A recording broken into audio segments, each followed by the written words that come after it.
We should be live. Alright. Survey. Chris Frenzy. And Mr. P. Welcome to an episode of My Two Cent. Today's topic is going to be a continuation to the LGBTQ, I think those are all the correct letters, discussion we had before. We are joined with Mr. Chris, who wanted to add his My Two Cent to the original discussion. So, I checked. So I was looking at the first video that y'all did, and what I got from it is basically you felt as if they was exploiting about the LGBTQ, if I recall that correct, and you felt as people should not be ashamed of who they shouldn't be ashamed of who they are. But I wanted to ask y'all, because I'm me that's part of the LGBTQ, whatever I call it. I feel as if that there are some meanings in the LGBTQ that I don't agree with.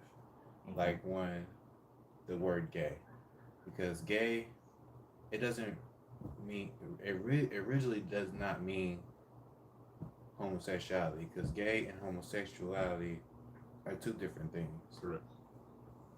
But now the world made it seem like that gay means where another man likes the same sex. I don't agree with that.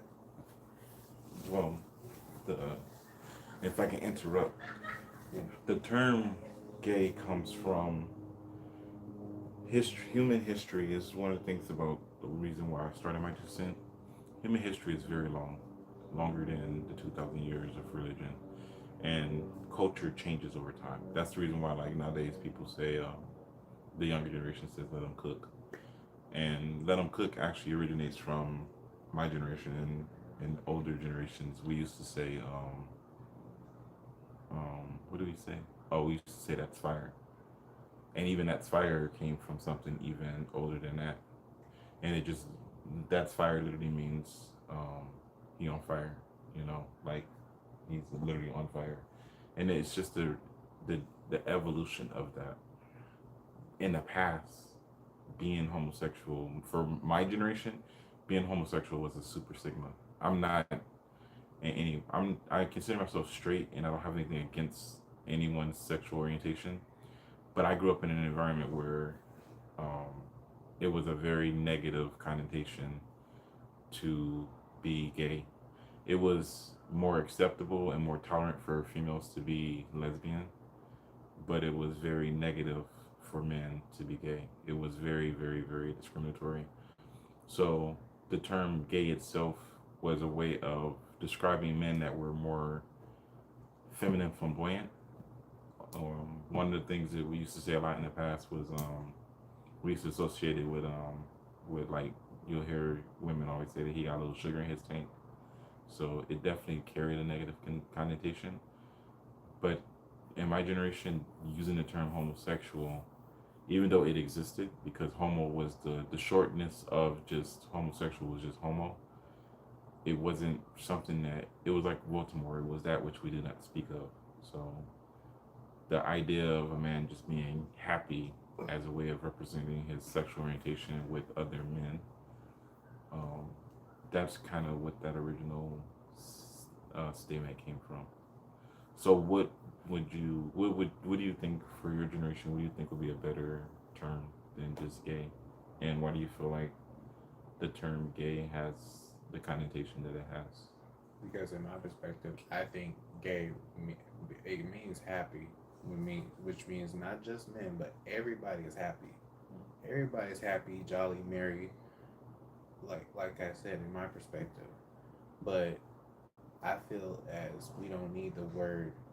Well, we basically don't need the word gay or lesbian, because as of now, that lesbian, gay is tied up with homosexuality. What's the point of just using? What's the point of having lesbian, gay when it's just the same thing as homosexuality?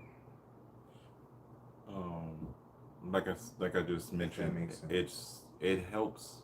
It's not. It isn't necessary. I agree with you 100%. But it evolved from the difference in social acceptance of females that are homosexual versus male being homosexual. Since it was more acceptable for females to be homosexual and less acceptable for males to be homosexual, the connotation of being homosexual itself carry different values for men and women. I'm not justifying it, I'm just putting it in perspective. So that's the reason why there are two different terms. That's the reason why, if you really think about it, and a lot of people don't really reflect on this, that's why there's so many different dimensions for female sexuality, right? You either straight or you're gay for men. Before it comes for women, their spectrum of sexuality is literally a spectrum. There's lesbians, there's dykes, there's all these different levels to it. And there's the same thing for as men. There's a bag, there's a gay boy, there's a homosexual, there is a one that's on the down low, and there's a bisexual man. The same acronyms there are for women, it's the same acronyms are for men. You just got to be in the life to know.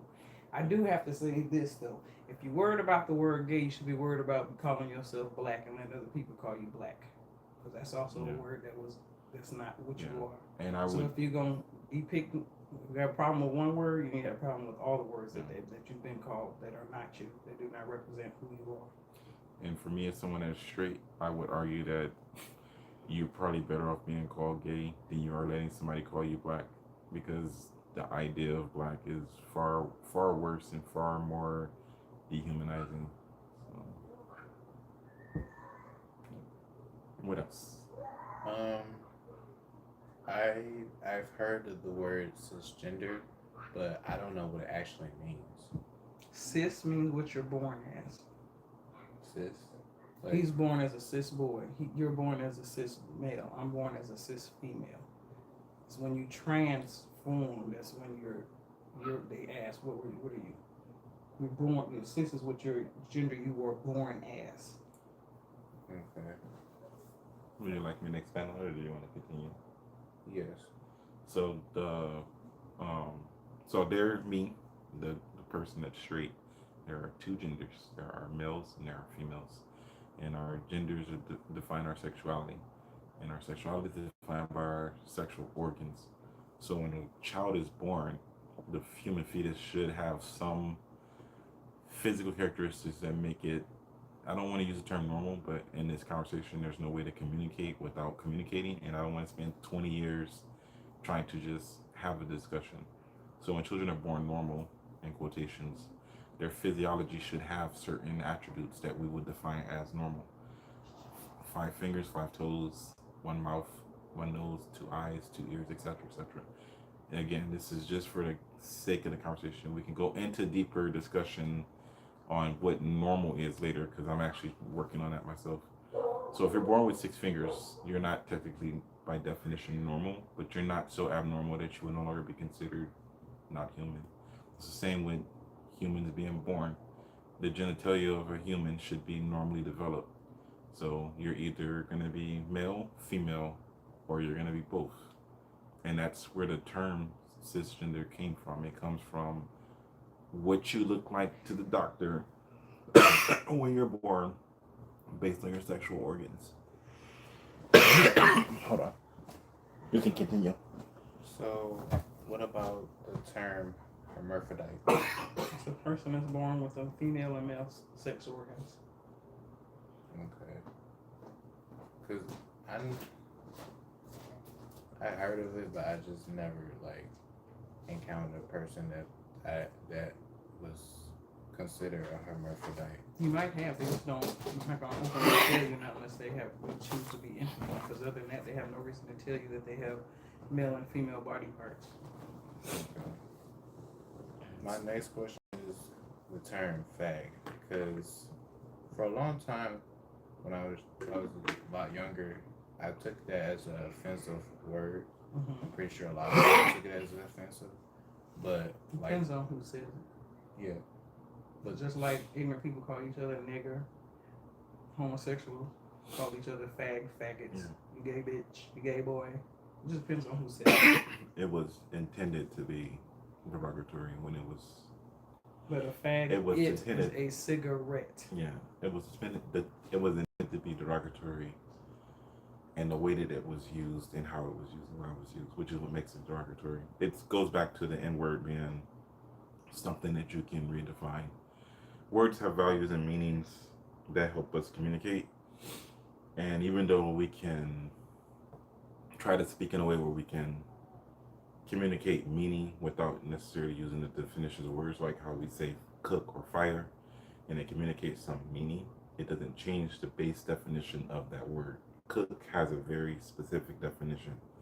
Fire has a very specific definition. We can analogize and use those to communicate beyond regular standard communication, but the meaning or the value that a word has is what gives it its definition. It's what defines it as a word. A word is just the container of the definition. So for me, that's the difference between subjective and objective reality. And those terms have negative connotations that can't be. You can't change the negative connotation. It takes same amount of energy to be nice as it does to be disrespectful.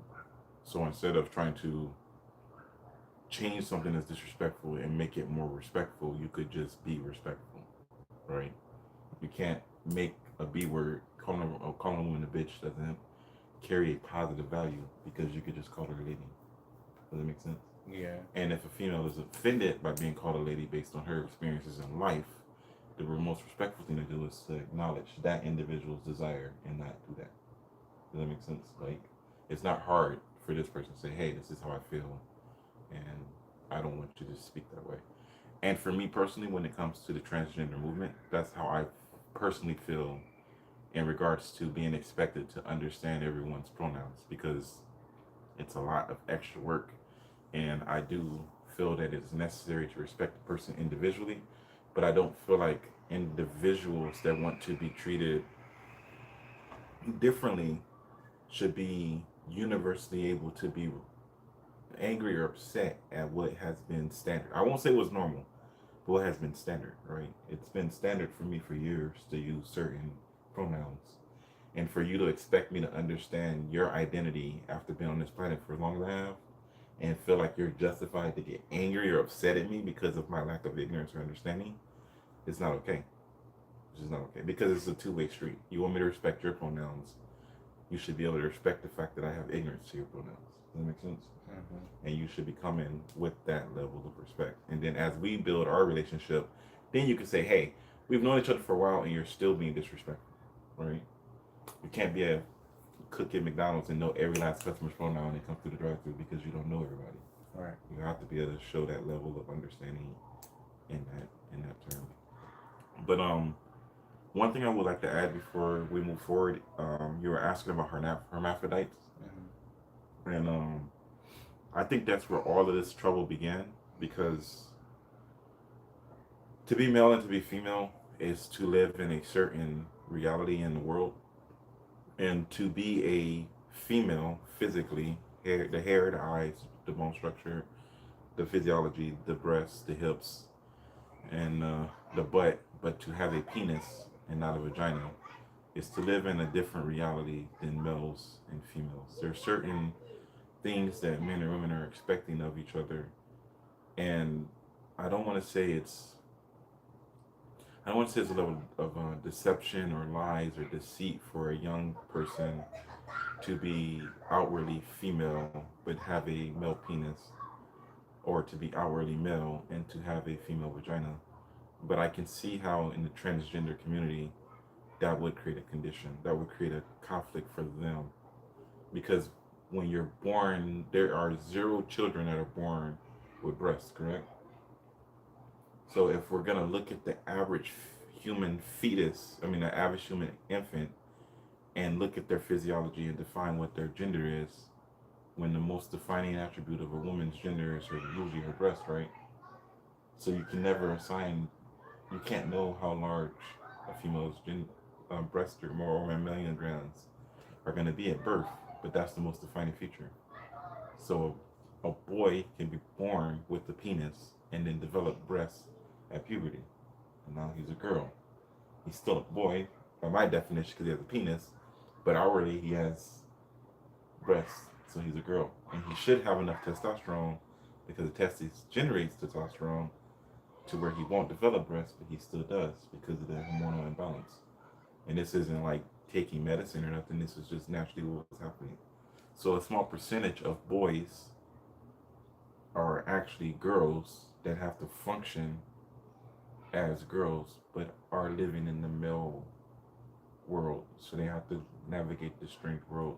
And if you're running around as a hermaphrodite with a penis, but you outwardly look like a female, and you're living in society and you're building relationships and you build a deep connection with somebody, but you haven't told them that you have a penis, or you haven't told them that you have a vagina, but they see your gender from just looking at you with your clothes on, you have to move into a whole different space. Does it make sense? Like, if you want to have an intimate relationship with someone and you're building a relationship with them, if you look outwardly like a girl but you have male genitals, you're not even, if you go on a date with somebody like that, you've already started the date off on false pretext, right? Because if I'm dating you and you like a girl, yeah, I expect you to have a vagina, but I'm supposed to get to know you as a person before, right? But we've already started off wrong because my goal is for you to have a vagina. So you could be a nice person and all that, but once we reach that point where, hey, this is what I have, we can't cross that threshold anymore. And I think that's the foundational issue when it comes to how things got out of control. Because the hermaphrodite has always existed in society, but has always existed in society in the closet. Does it make sense? It's always been like, I don't have, I don't necessarily have a sexual orientation or a gender that is abnormal or unusual, but I have what is not standardized existence in the world, and I have a place in the world. But the way that the world is changing, they haven't been able to fit properly, right? So the medical community has tried to figure out a place for that position, because once you go through puberty, we don't know what structure you're going to go in, and a lot of um, transgender boys are born with female genitalia but male hormone levels. Then they wind up growing up and they don't understand, like, because it's much easier to determine. It's much easier to take a infant that they don't know how it's going to evolve and just keep the penis than it is to get rid of the penis because you hope that they will develop as a natural female. Because the most important attribute of a woman in the context of this conversation is her breasts to express that she's a woman. So you take this male, you chop off his penis at birth, and then he grows up without any genitals. Without any breasts. So now he's male, but he can't even communicate to the world that he's female, because the most important thing that we look at is the breasts, and he doesn't develop them because of the hormone levels. So a doctor has to make that decision from an infant that's only been alive for a minute or 5 minutes, right? So I think that's where all the cis information comes from. I think the medical science in general is mostly doing a great job. I do believe that there is corruption within that system and within that institution that has kind of out of control. But that's the type of information that I would add to this discussion. So, did y'all want to add anything else? Or? Um, I there I what I came across about like the transgender people and the sex change. Well, I heard correctly that people are trying to change the laws because um, I guess people were trying to do like early sex change when they had after they had the baby, they were trying to do early sex change. Yeah. I I agree with the laws changing because what's like to me, what's the point of like trying to do early sex changes? You agree? What do you Yeah. mean when you say early sex changes? Like, like say if like after you do the early sex change later in life, that the boy or female didn't want to be the way. that they were when they were younger. Yeah, So you mean they changed their mind? That individual changed their mind who had the sexual orientation surgery. no, like after the person give birth to their child and they do an early sex change for them, Who is Make- them? for the meaning the boy or the female, the boy or the girl that they gave. Birth to the parents. So what are you trying to say? A parent is having surgery on their kid to change the kid's sex? Mm-hmm. Is this? Are we talking about a hermaphrodite or someone who's born cis male, cis female? Just born cis male, Okay, female. where are you getting this information from? Because that's one of the reasons why they was changing the laws. Well, it's not okay. So they're not doing it when they're right after they have a baby. The only reason they would do that is if the child's a hermaphrodite, and it's not up to the doctor. It's up to the parents to choose which sex they want their child to be. And that's the only surgery that you would give within the first 3 months of the baby's birth. As far as all these other surgeries, these children that are getting it done, they have to go to a psychiatrist first for years. Then they'll start taking hormones. Then they're allowed the surgery. So if you're talking about these children who choose to have the sexual orientation surgery, then they grow up later in life and then decide they don't want it. I don't know too many people who have done that except for hermaphrodites. They're more upset that their parents chose their sexual gender. So I'm gonna ask once again, where'd you get this information from? It was I did research. Well, then where'd you get it from? You should have that information. It was on Google. Oh, Jesus. Google doesn't count as Next. valid research, but I do know what he's talking about. There is a small. Sometimes the stuff on the internet feels bigger than it actually is, and Jordan Peters is actually one of the larger names in this space, where there's a movement for everything that Nessa just mentioned. There's a movement for them to try to change laws to get that process sped up, so that it does go beyond just the hermaphrodite and it can negatively affect the cis males and cis females. And that's the level of that's the part of the corruption component that I'm discussing.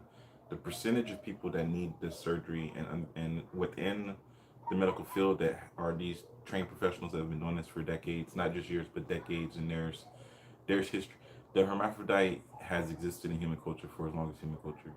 There are literal pieces of culture in our society that have expanded on that whole culture. We just don't openly discuss it, and maybe in the present it'll start being openly discussed more. But that dynamic is a aspect of modern science. In the past, they didn't have the tools or the research to do that stuff. So then my question to Christian is, why do you agree with these laws about these children who decide that they want a sex change, that you should feel they shouldn't be allowed to get them? No, I'm not talking about the children. I'm talking about the parents that were deciding for their children. They don't. Because their parents aren't the ones going to a psychiatrist. The parents aren't the ones taking the hormone treatments. And you can't force a kid to do that. I mean, you can if you brainwash them. But 9 out of 10, these kids, just like yourself, want to dress in women's clothes, do women things, so it is a choice. And then that's why they go to psychiatrists for all those amount of years to make sure that they're not being pressured into doing it, and it's something they want to do. And that's before they start the hormone therapy.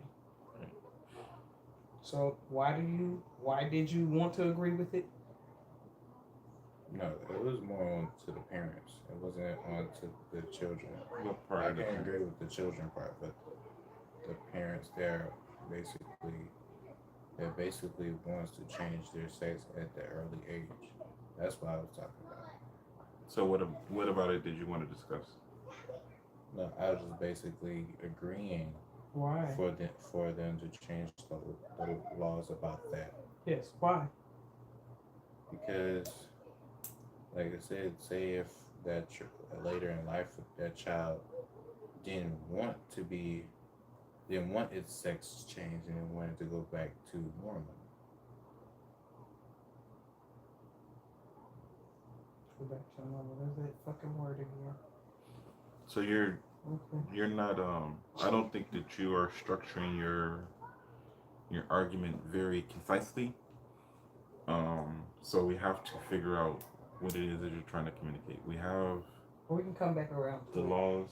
I think we could just come back around to it. But we Yeah. have, I think, I don't want to put words in your mouth. So it. there are laws in place in society to determine whether or not children can change their sex. And you are for it or against it. I'm not against children changing their sex. I'm talking about the parents. Right. So what about the parents? Are you for or against? I'm against it. You're against the parents having the right to change the child's sex. Okay. So that's the part where the statement you're making, it was a little convoluted. So you agree that society, your position is that it should not be legal for parents to be able to change a child's sex, correct? Correct. Okay. So my response to that is that's the way society is structured. Within society, parents have guardianship over children, and children cannot make decisions without their parents' consent. That doesn't mean that children cannot make decisions. It means that anything that a child does up until the age of 18 directly or indirectly affects the parent of that child, right? That's just the way normal society works. If a 14-year-old girl or 16-year-old girl gets pregnant, it is not the girl's responsibility to raise that child. You understand that, right? It is the parent's responsibility to raise that child. That's the reason why there's so much pressure put on young girls not to get pregnant. Because even though they can bring life into this world before they reach a certain age, they do not have the agency to take care of themselves or any other child that they will still be responsible for, right? So from the ages of 10 to 16, when young girls are able to have children, and by definition of nature are adult women, they are not legal women in society, right? So in that same way, a child under the age of 18 cannot make medical decisions for themselves. That's why you have to get your parents' permission to get a tattoo, because you can't make medical decisions for yourself. So parents are not don't have the right to say, I want you to change my child's gender. What parents are allowed to do by current laws is they are allowed to agree with the decision that children are making. Does that make sense? That doesn't mean that children are competent or capable of making those decisions. That's another argument. But the way that it works is there's laws in place to protect us from institutions and ourselves. And then within those laws, the medical community has an obligation to do no harm. And the medical community have a small window that they can operate in, and the time it takes for them to make those types of decisions and the window that is open for them is in conflict.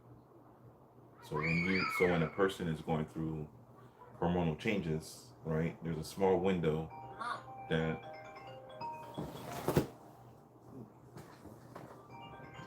there's a small, I don't know if you want to answer or not. There's a small window within that spectrum Yeah. that decisions have to be made by the medical community that have to be made, and there's no time to make any, like there's no time to deviate from. So the laws are trying to be changed so that that time frame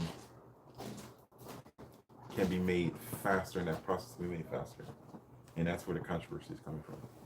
So I'm on your side with it. I think that I'm actually on a slippery slope with it, because I believe that it's better. I think that it would be beneficial to society in general if hermaphrodites could get medical treatment faster, but we don't have the technology to determine or define if a person truly is a hermaphrodite with the level of spectrum that they're giving to gender. But I also think that it's dangerous to automatically start giving hormonal treatment to a normal, healthy child. I don't think that it's healthy to do that. But we don't even have standards in place. We don't have the standards in place to even say what the standard is, right? Like, I'm a normal, healthy I'm a normal, healthy male, and I think that my sexual orientation is healthy. But depending on medical science, my whole body chemistry could be changed when I was young, and I could be perfectly happy and content being a homosexual as an adult. I don't see unhealthy homosexuals. I just don't. I don't see people that have different genders and different orientations run around that seem miserable and unhappy with their choice. And I don't see healthy people with regular sexual orientations and quotations that are unhappy with their choice. I see people that are straight having their heart broken and people that are not straight having their heart broken. So when it comes to our sexual orientation and our choices of partners and mates, I see a very level playing field. I think that if you're not orientated in a certain way and you're forced to do something against your will, you will be unhappy. And I can't separate that idea from the power of attorney that a parent has over a child that isn't fully capable of making their own decisions. That would be my position on that. So, did you want to add anything, Nessa? Mm-mm. Anything else you want to add, Chris? With me, I identify as a non-binary person, Okay. meaning I'm a person that doesn't identify as a male or female, but I am between a spectrum of masculinity and femininity. Okay. Now, I have been raised most of my life around women, and throughout my life, I wasn't taught be how to basically be a male. Right. So I was basically shown how to be or you do female things. Throughout my life, um, there wasn't productive things I was doing that wasn't pleasing to other people. So now, now that I'm able to respect myself more, I I tend to use more of my femininity than my masculinity. I mean, yeah, I can do both things, but I just feel more comfortable with femininity. That's why I'm more comfortable with women because they understand. They understand. They can understand. I think my thing is they can understand me than men, if that makes sense. Oh, it kind of does. And my next question is, um, with people that are down low, is it good or bad? Like, does it like basically is it bad for them to not be fully open about themselves? Is it ever good to lie to somebody about who you are? You can answer that question yourself. Mm, Mm-mm. Is it ever good to lie to someone of who you are? I mean, it depends. Depends on what? Let me rephrase it for you. Have you ever seen Is somebody? it good to lie about whom you are? Have you ever Period. seen anybody in life that were happy and content with their lies and deceptions? Yes. They walking around here every fucking day. Yes, I do. The fucking skim artists, the liars, the deceitful motherfuckers, the ones who's getting shit that I can't get. But do you think they're actually happy? They smiling. They ain't worried about the shit I'm worried about. So from my appearance, I think the question is yes. But I still want him to answer my question. Whenever is it good to lie to someone about who you are, and by you saying, I want to know why you think that's okay? I don't know where you got that shit. Well, it depends. Well, I don't know. I mean, I think you know. I think you have understanding. Well, let him answer. Even so if do you me a don't. favor, if we're talking, let him answer. Because the more you talk, the more his mind goes elsewhere. Okay. So I'm gonna repeat my question again. When is it ever good to lie about someone about whom you are? You said so as in when is it good to lie? That depends if that person respects you or not. If they respect you, you Person. shouldn't be fucking Yeah. with them in the first place. That So person doesn't why respect would yourself you about lie about whom you are to people and why and in what circumstance?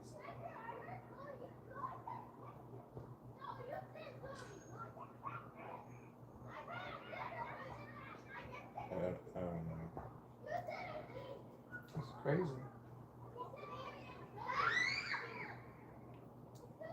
Because if they don't respect you, you shouldn't be fucking with them. They don't. If it's somebody you gotta lie to, you shouldn't be fucking with them. You shouldn't be around them. They shouldn't be in your space or nothing.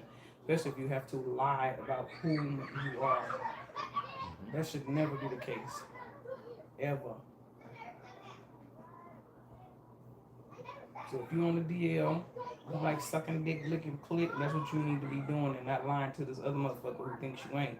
And you coming home kissing, licking on them and you got dick mouth, pussy mouth, asshole mouth, whatever the fuck you fucking, a horse, a cow, a donkey. They should have the right to know that they sleeping with you, Tom, Dick, Harry, Mary, Joe, Blow, and everybody, or that you fucking don't like them or you don't fucking love them. There's so many different lies you could tell a person, but if that's how you feel, you shouldn't be around them at all. Cause you deceitful. There's never a good time to fucking lie about who you are. I agree. Never. There's no fucking excuse. You be should- lying to me, now we're gonna have a whole different conversation. you See, should- I don't even believe that shit now. You should be able to be comfortable enough with the people around you to be your true, genuine self. And if you lie to anyone, that means you don't respect them. So you definitely need to get the fuck from around them. That also doesn't mean that your true, genuine self should be tolerated or accepted if you're doing things that don't balance out with just being a decent person, a decent human being. You can be a decent person regardless of your sexual orientation. Like I've always said, it takes the same amount of energy to say please and thank you as it says do it now or get away from me. Respect and disrespect as something that you have to do takes the same amount of energy. It takes the same amount of energy to be nice as it does to be disrespectful. It takes the same amount of energy to be patient and respectful as it does to be impatient and aggressive. Impatience is just a level of disrespect. There's not less energy involved in being short-tempered and mean-spirited. You just choose to do it because for whatever reason inside of you, it translates as being easier. So anyone that does anything because they're trying to be lazy wind up working harder than people that do things correctly. So you can clean your room wrong 10 times or you can clean your room right one time. Being lazy isn't actually faster or more efficient. It just feels better. So you shouldn't have to lie. You shouldn't have to deceive. You shouldn't have to pretend to be something that you're not. And if you're in an environment where it's dangerous or destructive for you to be who you are, that's something you have to navigate, but that doesn't make it okay. And the people around you are wrong for forcing you to have to exist that way. So Even encouraging that shit. That's all the questions I wanted to ask. If I have more questions, I will. we'll do a part 3. Yeah. Write them down and get your arguments and your positions and stuff solid. Okay. All right. Did you want to add anything else, Nessa? No, I'm still wondering now what he been lying about. I'm on that shit now. What the fuck? It's gonna be alright. Nessa be out. As always, my That's name is some Paul shit, Anderson, isn't and it? I'm giving Your you mama shit. Mike too Smith. Get out the trash! I ain't talking to you.